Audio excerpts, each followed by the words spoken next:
Good morning.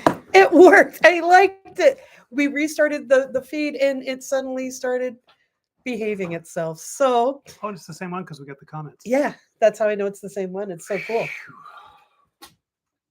We don't know why this happens. We don't know why YouTube wants to give us anxiety issues first thing in the morning, but sometimes that's the way the magic works, or doesn't. So we're going to give folks just a moment to gather together. Um, this is now Bridge to a Better World. We'll be starting in just a few minutes. I'm Ani. I'm here with Teresa, my beloved spouse and cohort. And yeah, there we go. Are you plugged in? I am plugged in. That's what almost tripped you. Yeah. There's just nothing like that little spinning wheel of buffering to make us go, jeepers. What's going on? And where did we set our coffee anyway? Okay, I think we are getting there. Are you here yet? Drinky Bird's here. Drinky Bird just got my computer really wet. Yeah, no, that's no, don't do that. we'll just take it as read, and let's just carry on. Let's just carry on. Why don't we go ahead and you can start?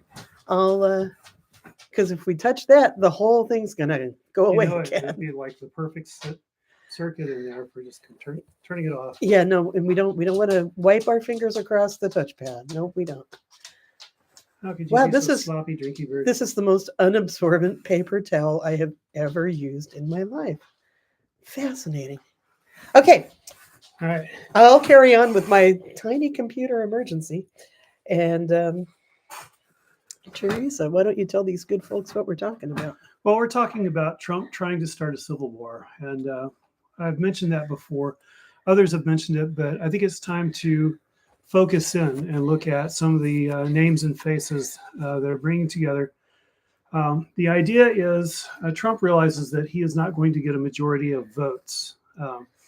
And after the last election, he realizes that not only is he not going to get a majority of votes, but he's not going to be able to win the electoral vote.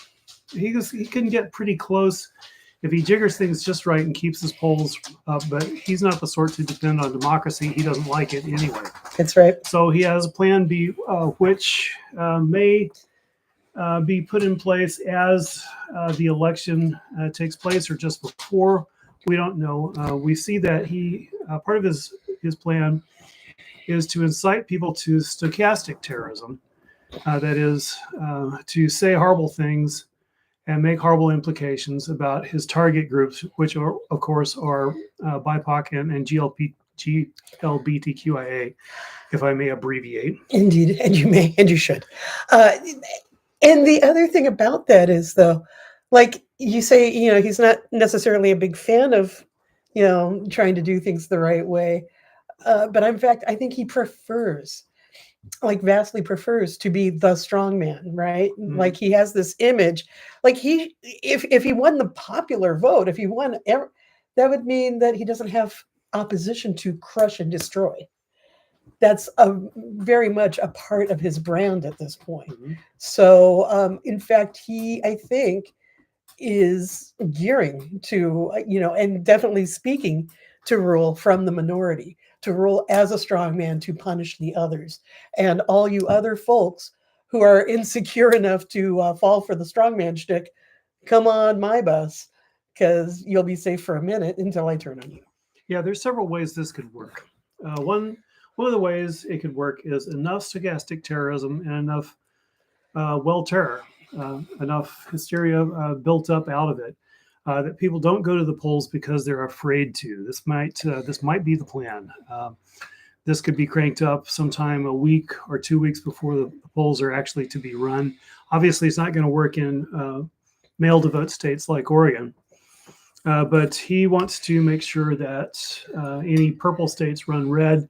And one way to do that is just make people afraid to or disgusted with going to the polls. Now, when it comes to, I'm focusing on this presidential election just because it is Trump, and because he has support in the majority of the Republican Congress, the lower house of Congress. I'm focusing on that because this is part of the plan. And MAGA is working on a civil war via Trump, the Nazis, the Dominionists, and Mike Flynn and QAnon.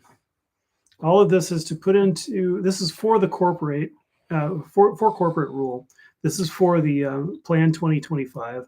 But they don't need to come out and say that, the people who really are going to make bank on this, the people who intend to institute Plan 2025 after Trump is elected, don't have to say anything about hating trans. They'll just put in their corporate hegemony once Trump gets in power. The 2025 plan is part of.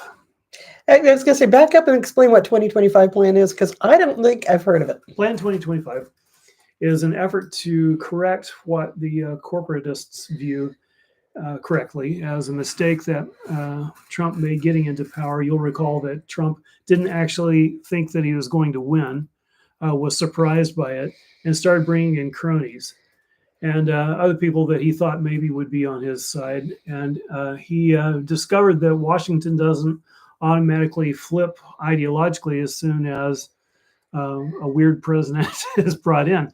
And there were guardrails put in place which really infuriated him, people who told him no when he wanted to hear yes. And the corporate America, which wanted their agenda pushed through with him, also felt the frustration of this. And so what they have done is they have promoted, for example, Plan F.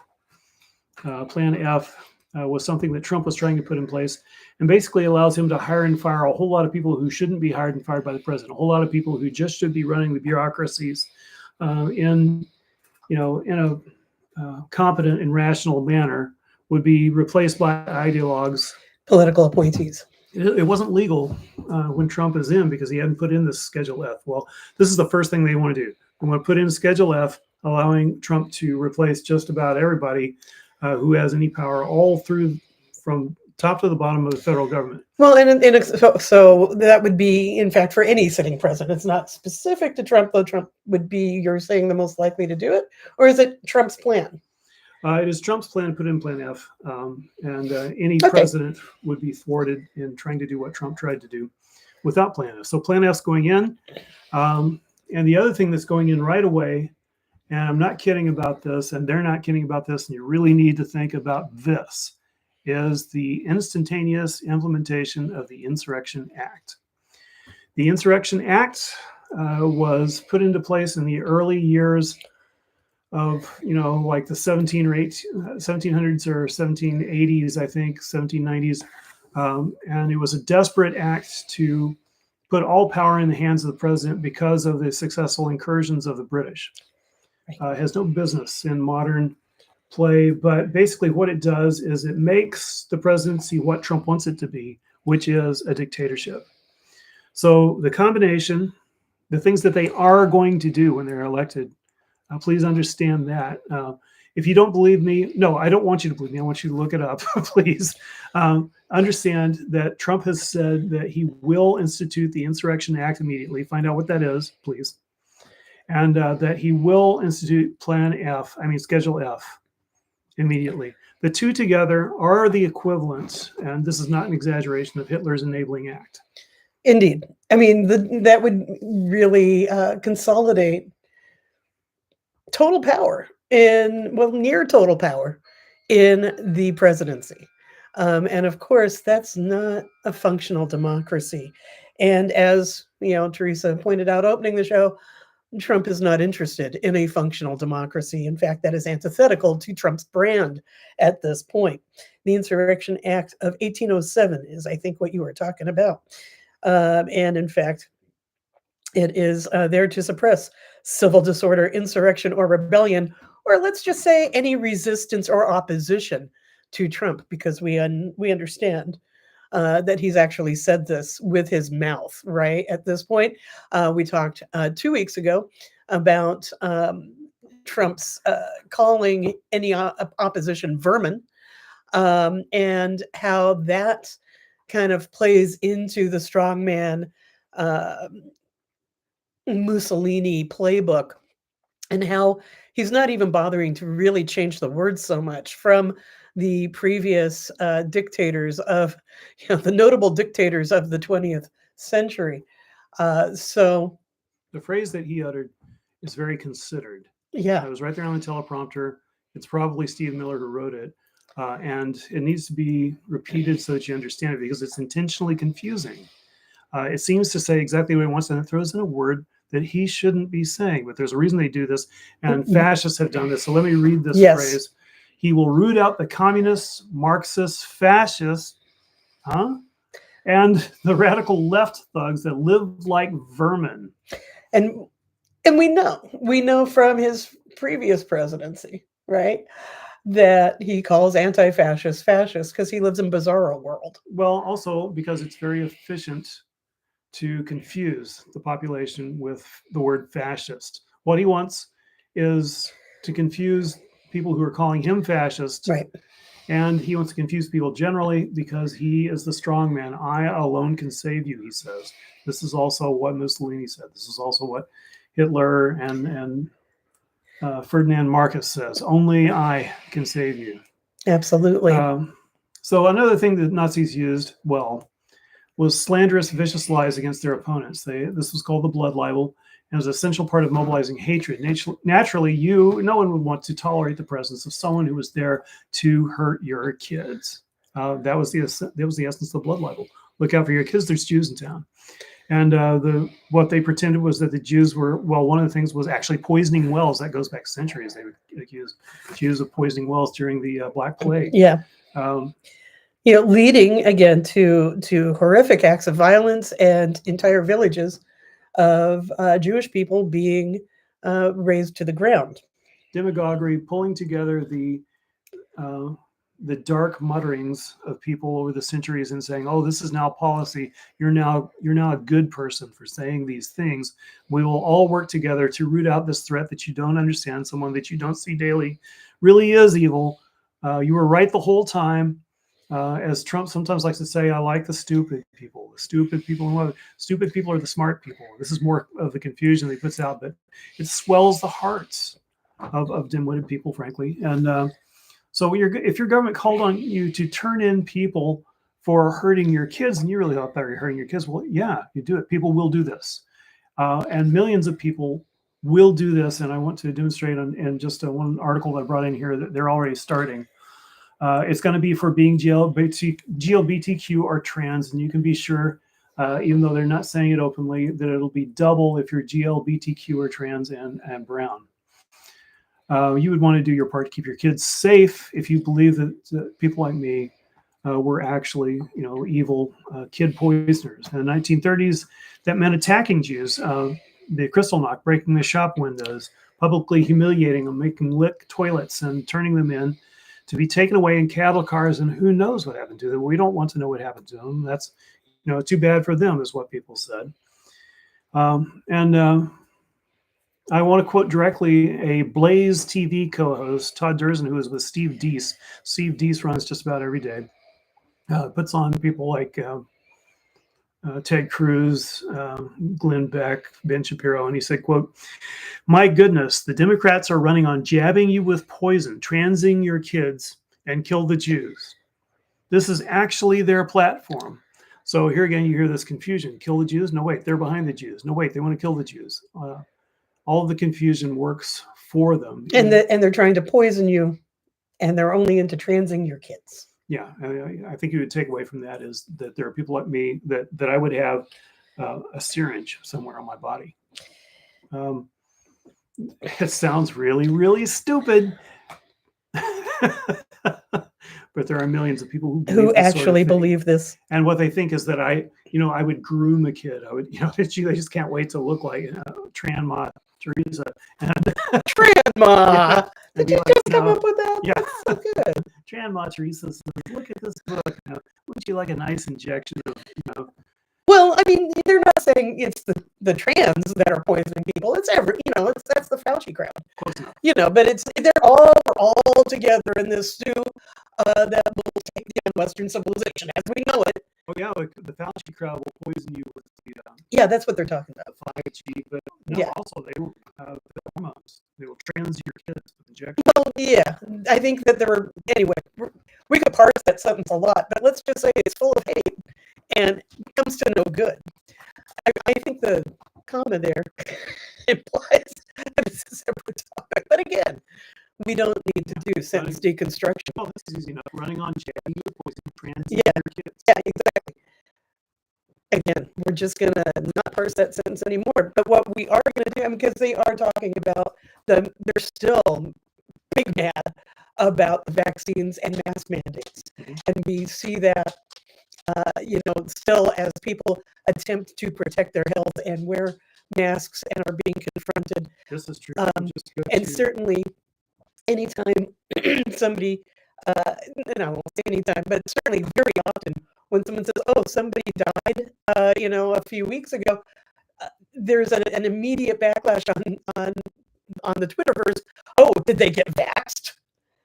As if the vaccine is killing and not the diseases that are prevalent in our society.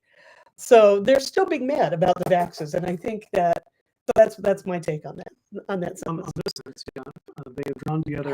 Yeah. Flynn has drawn together election deniers. Mike Flynn, the general, Yeah.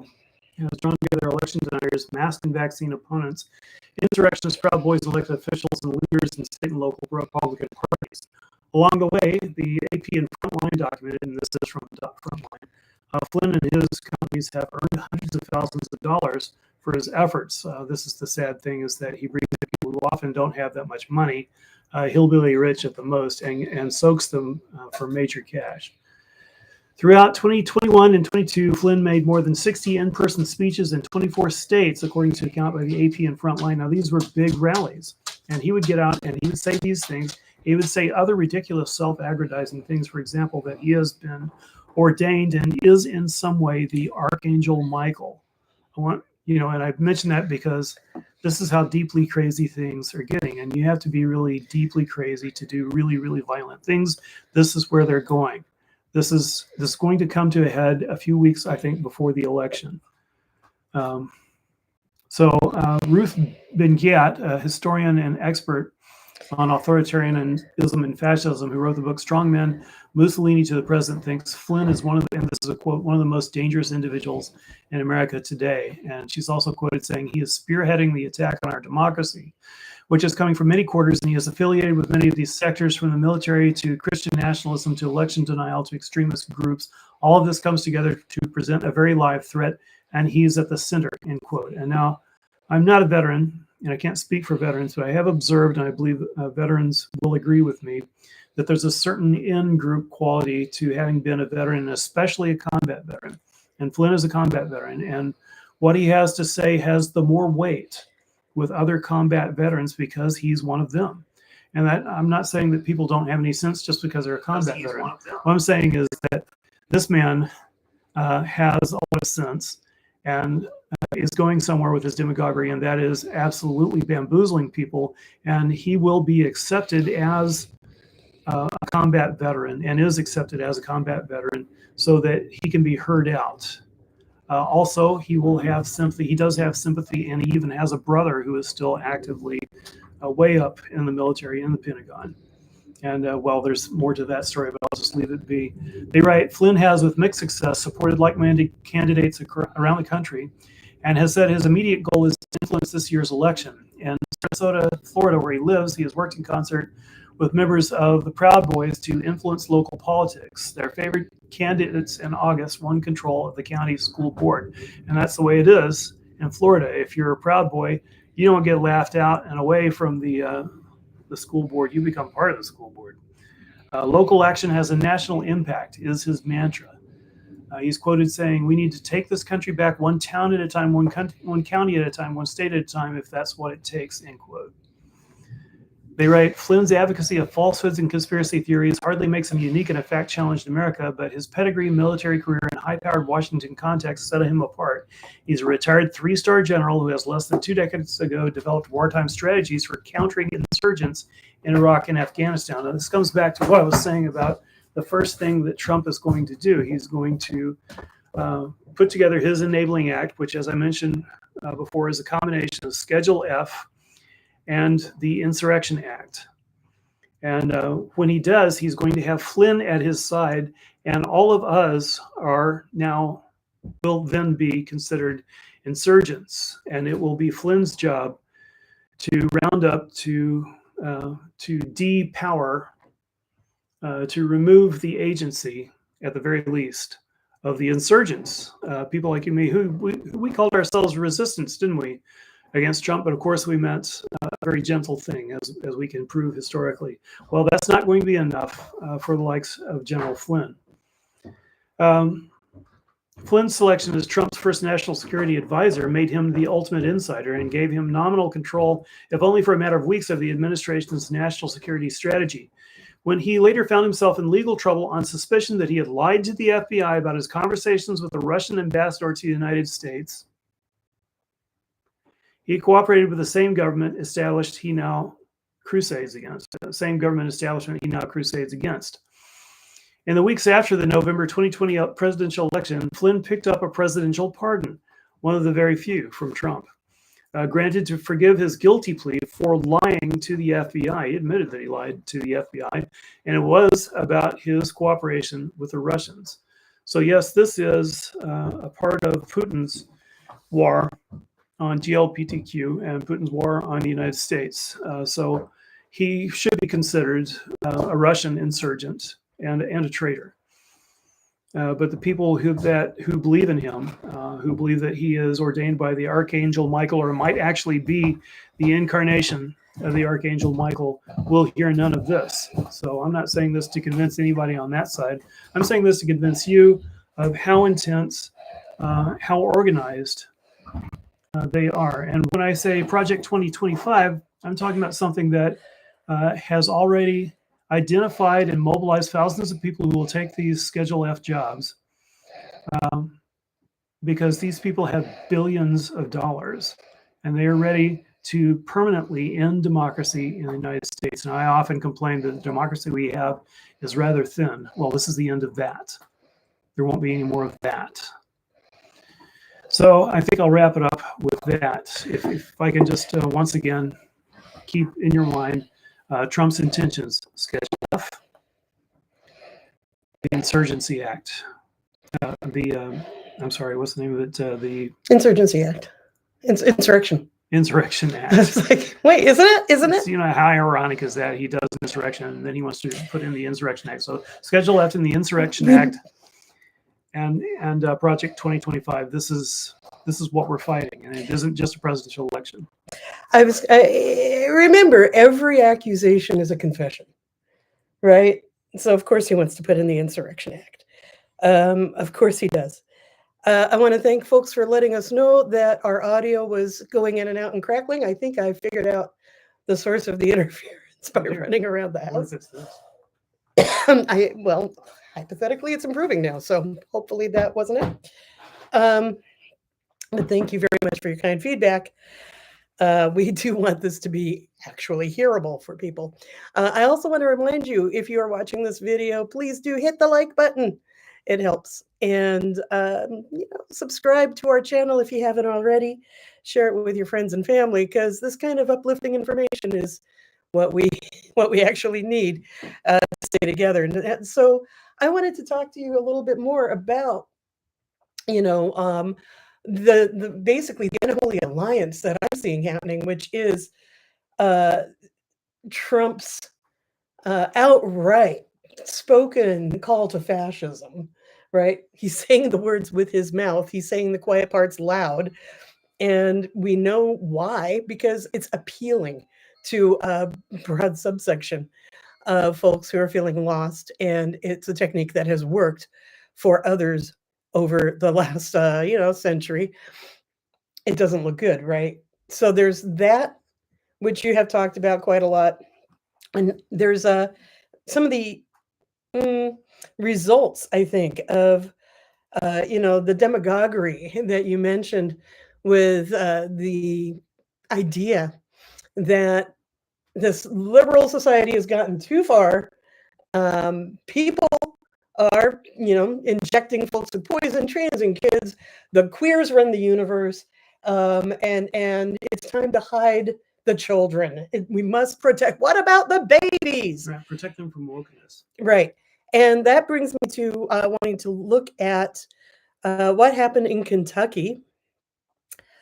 Kentucky, over this last week, has seen a mob going for a school board meeting because the parents are up in arms because the school guidance counselor had the audacity to support their daughter who is questioning her sexuality, who fell in love with a classmate who's a girl, who wanted to have a relationship with a girl, and who may be identifying as lesbian. And the guidance counselor affirmed that that was okay and that she was okay. Her parents are fundamentalist Christians who believe, of course, that is not okay. So her guidance counselor talked to her about emancipation and about, affirming herself and not her parents' toxic beliefs. And so the parents pulled together in Facebook posts,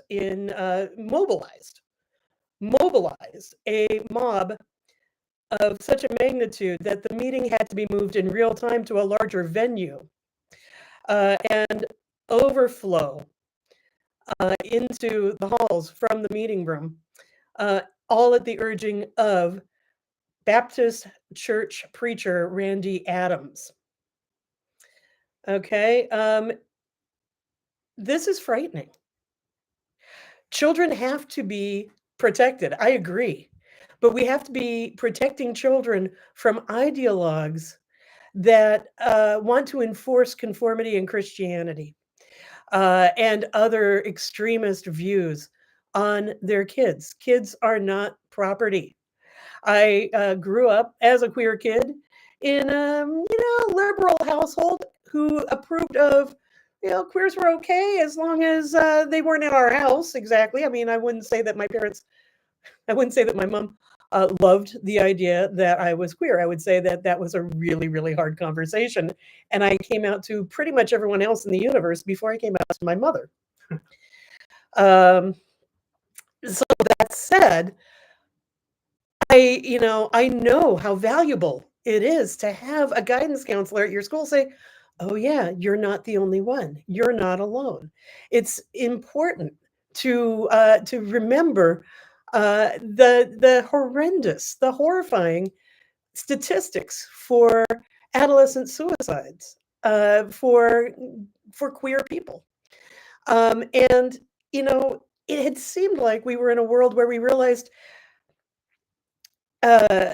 having those fundamentalist camps where kids are brainwashed into what are those called? I can't even remember now. The re-education centers where kids are made straight. Those don't work. Obama declared that as child abuse. And it's true. It's abusive.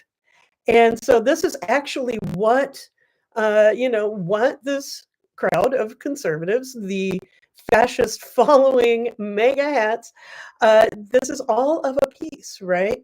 And so this is part of Trump's, I want to say stormtroopers.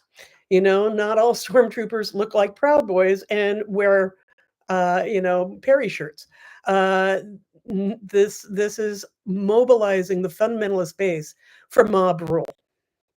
And trying to get and I can't remember if they were successful now, but trying to get supportive guidance counselors fired because they are overstepping parental rights to crush their children. I can't remember the name of the anti-gay camps either. I've always called them re-education. I know, and that's not it. But oh shoot, our cleverness has foiled us. We can only remember the name by our own. A friend of mine was actually sent to those when I was a teenager. My gay friend was sent off to the mountains to straighten him up. Poor guy. Yeah, I mean, it's horrifying and it is abusive. And so, what does this all mean? Nazis marched openly in Madison, Wisconsin. That's not That's not a city I really associate with hardcore fascism, right? So they're becoming emboldened to be very visible in more and more places. This is happening at the same time Trump is talking about, uh, his new dictatorial powers and his, how do we say, verve for retaliating and taking revenge against his opponents. And at the same time, we have the Dominionists being whipped up and fundamentalists being whipped up. And if you'll notice, everyone in the circle talks about being called by God to come at this moment and save America. This is a really, really frightening alliance. And if we look historically at examples where strong men march under the banners of God to wipe out their opponents, it doesn't go well for us. I'll leave it there. Well, one thing I've left out is the victim ideology. Is like they say that their kids, they believe that their kids are being transed. It's the woke agenda. This is where the woke agenda comes in. They're being oppressed by the woke agenda. And a lot of, maybe most of the people who are being paralyzed with this sort of thought are having difficulty economically. They're having difficulty with their families. Their kids don't respond to them because as parents, they spend all day away, maybe doing 2 or 3 jobs. And when they get home, they probably look at screens like the rest of us. I don't think that we are living by and large, a good generation of parents. I know there's some exceptions. Very clearly, there are some exceptions, some wonderful parents out there. But the ones who aren't are wondering what's happening. They never got any, almost none of us ever got any training actually how to be a parent, unless we just had good parents, who gave us a good example. How common is that? And they want an answer. What's going on? Why can't they get a home? Why can't they get a house? This is a terrible thing that we do not allow people tierra y libertad in this country. These basic human rights, land and liberty. And certainly a person working 3 jobs who can't quit any of them doesn't have much in the way of liberty. In other words, they're very oppressed, and they're looking for an evil cause, and they're being told who the evil cause is, and it's people like us. And Fauci. Yes, in fact, conversion camps. That's exactly. Thank you, Tat. I had just found that word. Yeah, they're almost interrupted Teresa to say it's conversion camps, conversion therapy. Okay, and it doesn't work. And again, it just breaks people. And we have a society that is already broken. We need to uphold each other. We need really to counter this narrative, right? And how do we do that? Because we're already the people that are being written off. I'm personally looking more and more into deprogramming from cults and how to reach towards the folks that are still kind of fence city. We need to tailor conversations to have those uncomfortable conversations with people that have not fully jumped over. There have been interesting news items and interviews with folks who had been well into QAnon and who after January 6th maybe kind of went, oh, this was not what I thought it was. This isn't, perhaps I've been lied to and I've lost my family. It's interesting, and I am going to go back and rewatch those to see what it was that started to shake them out of the stupor. We need a lot more of that, right? That's what we need. We need to support each other and bolster each other while we are doing the hard work of reaching out to say, this is not democracy. This is not our beautiful house. This is not the American ideal that has been hard fought for. I think that this is something else that Teresa and I had been talking about, and I'll just mention it quickly here at the end of our political remarks. And that it's not really a quick conversation, is it? Um, maybe I won't actually jump into that right now. Uh, mostly because my brain just went Oh blank. yeah, you can. Well, blanks happen, but I do want to reemphasize again. If we are being garbled, then I really want to get those points across. That the plan is to disrupt the election process so that Trump gets in, and then to institute Plan F and the Insurrection Act so that it will be a dictatorship. And if you know those facts, then you can counter someone who says, "Oh, you just don't like Trump, so you're calling him a dictator." No, he has plans to be a dictator. Right. And this is actually the thing I wanted to get to. And that is something that Teresa and I both have said in the past. And that is, there's not much of a difference between the Democrats and the Republicans. Certainly in the 90s when we had King and Kodos, or Clinton and Dole, that was super true. I've heard a lot of people, I've heard my good friends, I've heard me maybe, yelling that we cannot possibly vote for Biden since he has said such horrific things in this conflict, in this war, in this attempt of genocide that is currently going on in Israel and Gaza. And I'm going to just go ahead and say it now. There is a huge difference at this time between whoever is in the Democratic seat, Biden in this case, and Trump.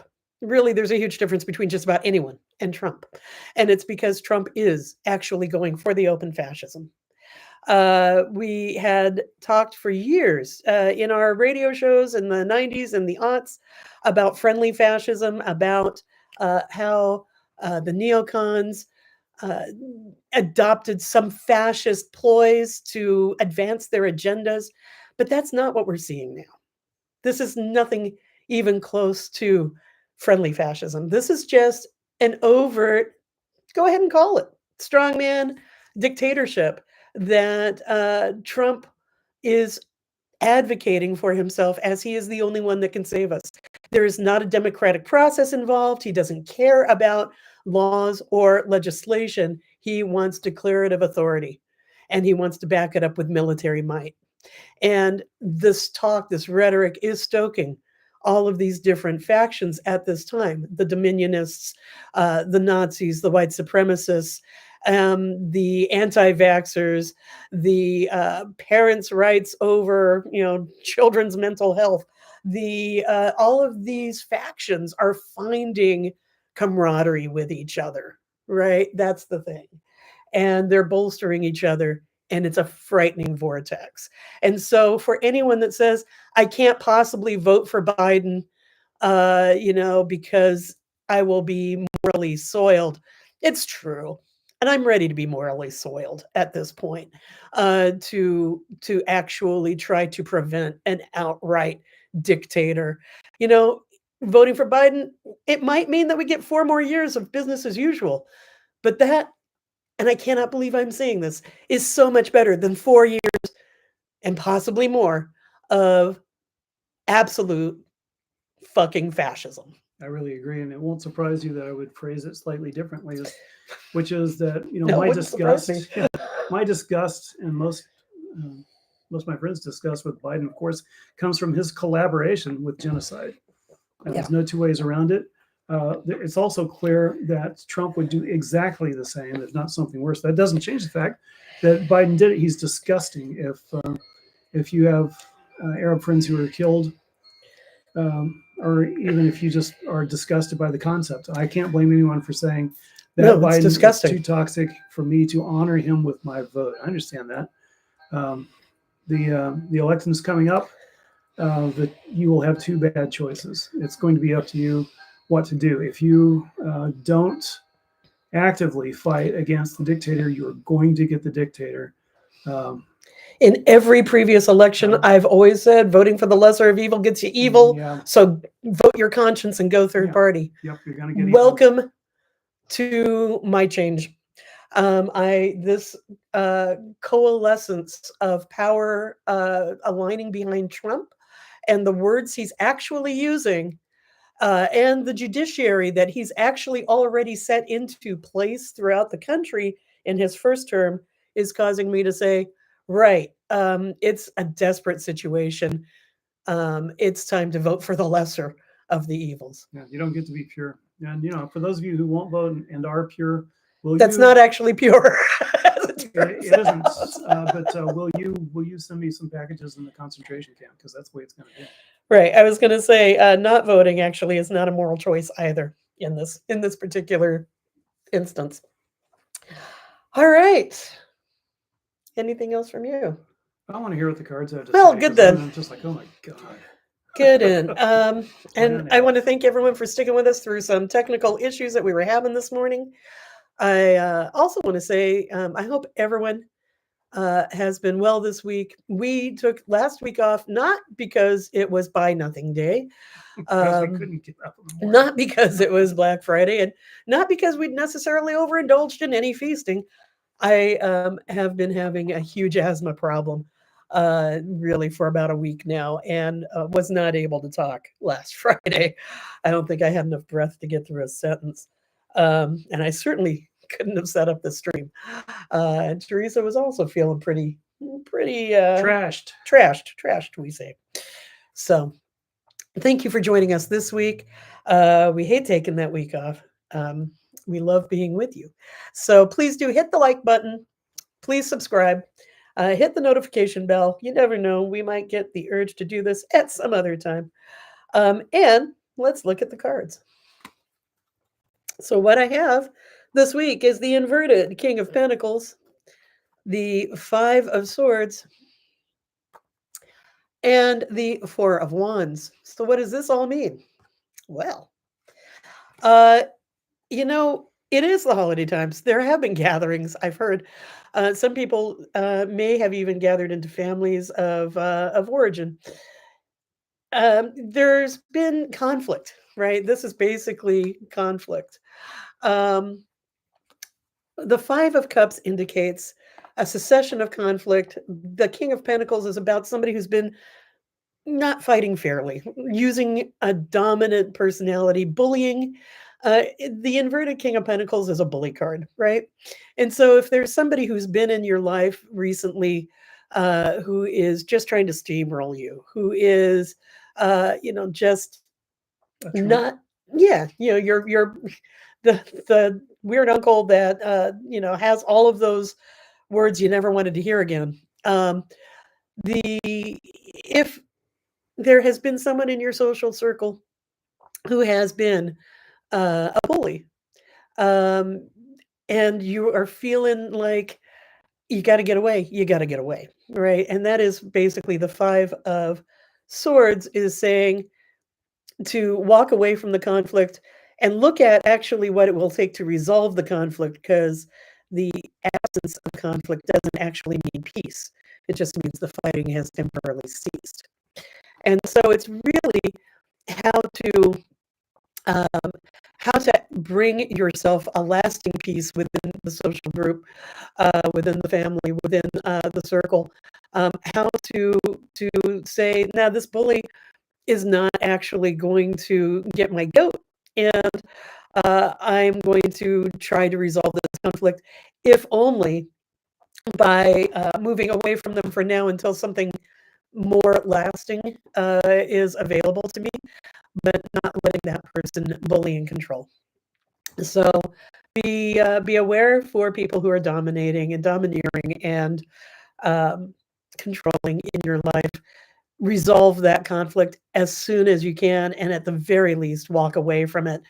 It's throwing kind of, how do we say, it's throwing good money after bad. It's kind of a wasted effort to try to change who they are. It's better to walk away. It's better to concentrate on refreshing yourself. It's better to concentrate on those that are securing your sense of family, those that are providing shelter for your heart and your spirit, to focus on renewing your own spirit. And that's really where you want to put your energy instead of fighting a bully who is just, how do we say, a bully. Now, I throw these cards this morning, and I realize that it's actually a reflection of often my political gestalt. I often think it's better to uh, focus on what we want and to grow what we want rather than what we don't want. And Trump and the fascist crowd, the MAGAs, the Nazis, bullies extraordinaire, right? Murderous bullies. Um, we cannot really give them energy. We have to figure out how to resolve the conflict. I really do see this as a meta and a personal situation for many of us. So, as we find solutions in our personal lives, may we also look for those solutions in the grander scheme, in the meta of our society at this time too, because the personal is political, and I think that these themes are echoing all the way down from the very largest pictures to where we're at and where we live. That's what I got. It's wonderful to be with you and to have this time in the morning on Fridays. And we look forward to doing it again next week. I will be starting a new series of witchy classes. We meet twice a month, and we'll be starting the second Wednesday of December. It's December 13th. So it's coming right up. If you want more information about it, you can, in fact, I'll go ahead and put a contact link in those comments in the description section, and please do get a hold of me and let me know if you're interested in studying witchery with me over this next 13 months. Thank you all so much for being. Thank you for joining us. And I'm finishing up my book, Jesus, revised edition, and that's Jeezus, and lining up the artwork, which I'm hoping I can get Ani to do, and I will publish it both electronically and as a podcast. And this is just a fun little satire that I hope that y'all will enjoy. So that's all I have to say, and thanks for listening. And our love goes out to you and to all the ships at sea. Take good care. We'll see you next week.